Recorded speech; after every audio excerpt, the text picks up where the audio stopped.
भोजपुरी के trending star Khesari Lal Yadav इन दोनों चल रहे हैं डिप्रेशन में। दरअसल आपको बता दें कि 7 नवंबर को छठ पूजा के दिन रिलीज हुई फिल्म राजा राम को नहीं मिले ज्यादा हॉल। हालांकि खेसारी फैंस का मानना है कि अगर इस मूवी को मिलते हॉल तो यह मूवी पूरी तरह से ब्लॉकबस्टर साबित होती, क्योंकि सभी खेसारी फैंस को यह फिल्म बहुत ही ज्यादा पसंद आई है दोस्तों।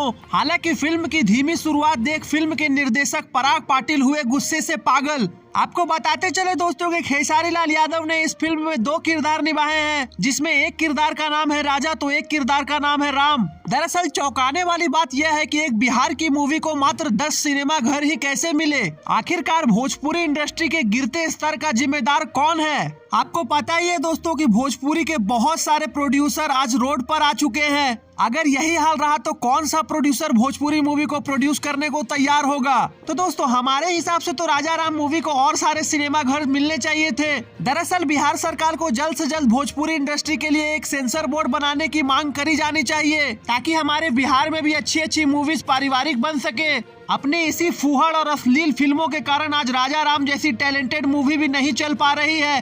दोस्तों इसका जिम्मेदार कौन है? कमेंट बॉक्स में अपनी राय दें और ट्रेंडिंग स्टार खेसारी लाल यादव की तारीफ में कमेंट बॉक्स में 2 शब्द जरूर लिखें।